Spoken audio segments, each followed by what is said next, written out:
Hello, my name is Russell Myers, independent for U.S. President for 2024. All right, so it is Labor Day weekend. Before I start in on this, let me state, if you ever wonder why I wear my hat at some times and other times I don't, no, I'm not sitting around in my house with my hat on. It all has to do with how wild my hair is at the time. Right now my hair is wet.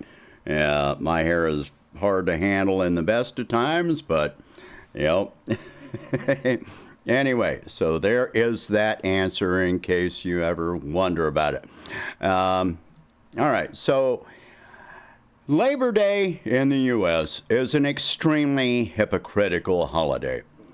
What I find to be the absolute greatest hypocrisy are Labor Day speeches by politicians delivered on Labor Day itself. When these politicians deliver a speech on Labor Day, one has to pay attention to the fact that they are usually using a podium, a sound system, etc., which requires workers, laborers, to set up the equipment, take down the equipment, provide security, clean the area for the speech before and after. Sometimes there is food involved. That means laborers have to cook the food, serve the food, and again clean up afterward. Meanwhile, the speech is largely attended by wealthy people, usually major donors. They are the ones being served, doing absolutely no work. These functions generally double as fundraising efforts to ask for money from the ones being served. Most or all of the workers have no choice in whether they are going to work for this function. They may make additional pay for working on that particular holiday, but in general, most are at the lower end of the pay scale. They will be expected to smile and express how happy and impressed they are because of the pedantic words being delivered while they are working, egged on for a response by those they are serving and cleaning up after. That is the greatest form of hypocrisy, but by no means the only form. Most restaurants will be open on Labor Day. My own daughter must work on Labor Day. I spent years in restaurants and worked every Labor Day as far as I can recall. Most retail outlets hold Labor Day sales. In retail and restaurants, workers are generally paid more for working on Labor Day, but most have no choice in the matter. They are generally at the low end of the pay spectrum and need the money. Meanwhile, they may be threatened with some form of consequence if they do not work, which can include termination. Once again, many of the customers who are not working and attend these sales or go to restaurants are in the upper middle to high income brackets, and they are the ones being served. Others may look forward to the sales because they themselves are in the lower middle to low income brackets and are there to buy items they may not otherwise be able to afford. Because our laws are created to favor the business and upper class, it's not really possible at this time to force businesses to allow workers the day off if the business makes the decision that it will be open that day. Yet the owners and investors will be taking the day off on average. Yet I fail to see how we can call this a holiday, especially a holiday meant to recognize workers. In spite of the rhetoric of the self-aggrandizing investor corporate class in this country, they had virtually no hand in building this country. It was labor, workers, who built this country and who keep it running at every single level today. Waiters, waitresses, retail personnel, miners, drivers, construction workers, oil rig workers, Plumbers, electricians, janitors, cooks, dishwashers, farmers, ranchers, food processors, dock workers, dentists, mechanics, police, firemen, and women, nurses, CNAs, IT specialists, working doctors, network engineers, programmers, teachers, and so many others. If you think there is no specific pattern to that list, in one way you're right. In another, not so much.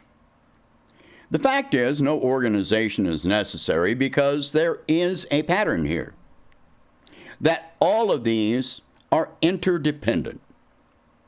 They form cycle upon cycle, without which this entire system would break down and collapse. Nothing would be built, demolished, repaired, cleaned, designed, printed, written, published, healed, mined, processed, cooked, loaded, delivered, etc. Nothing has, does, or will happen without workers.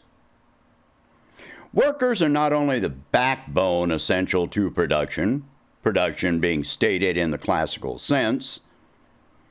Workers are the backbone of society. They are society. Workers are the backbone of any properly functioning and healthy economy. If workers suffer, society suffers, the economy suffers. The true fact of the matter is that the most non-essential part of our system really is the wealthy business and investor class. Without the extremely wealthy, things would still keep working, and the banking system would have no choice but to reorganize around the system which no longer has billionaires. Production at basically all levels would continue.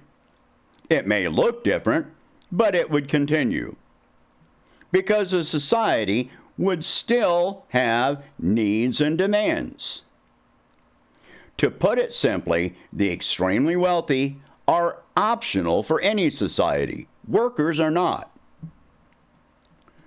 The labor force in this country has become demoralized, beaten down by decades of exploitation from every direction. They have lost their self-esteem, their sense of importance. Some of that is coming back, but far too slowly. The official unemployment rate is at an historically low rate, although that is a false number. Wages have increased marginally, while inflation, driven by the investor class, seeks to take any of those gains away faster than they came.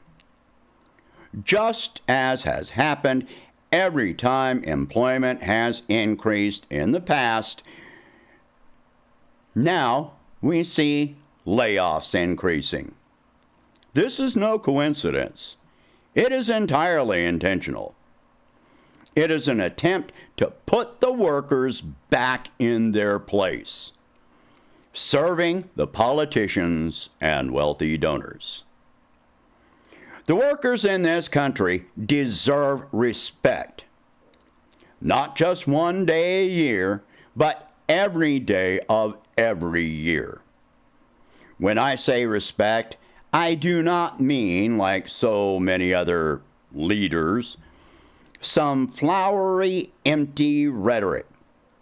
When I say respect, I mean living wages, medical care, stable, decent housing, not being forced to work multiple jobs, reliable retirement pensions, good education from kindergarten through university, a voice in government, a voice in the workplace. I mean actual respect and recognition of their importance. Workers deserve to respect themselves and each other, not be looked down on. Because those who look down on workers, who exploit and threaten workers would not be where they are without workers. You can have all the money in existence, but without workers, there would be nothing the money could be used for. I have previously expressed my support for unions. This includes the formation of a national union, where existing unions could converge their power in collective bargaining, while still retaining their individual union identities.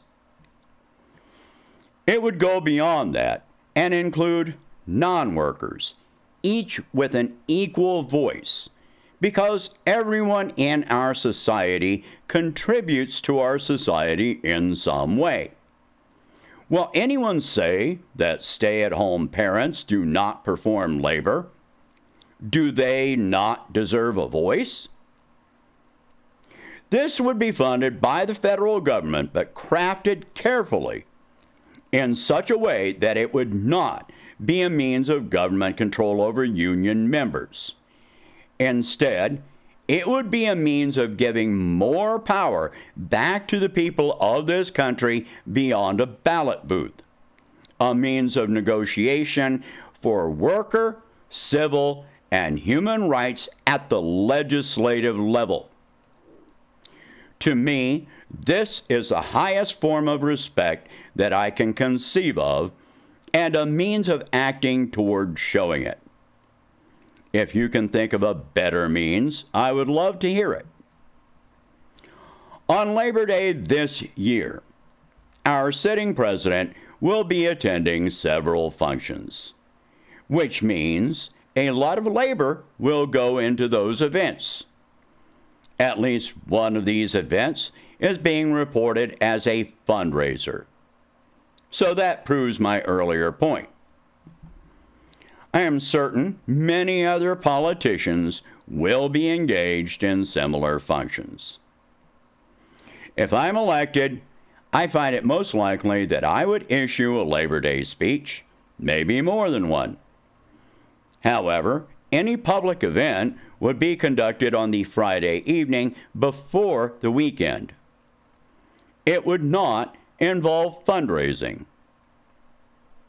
On Labor Day itself, I may issue a speech, again, honoring workers, but it would be delivered electronically so as to avoid requiring workers to conduct labor in service to me. Labor Day should be reserved for the recognition of workers, not a day in which to seek recognition of a president for the office he or she holds. Nor should it be a day which forces workers with no choice to do even more work. I doubt you will hear any other politician or candidate say anything remotely similar.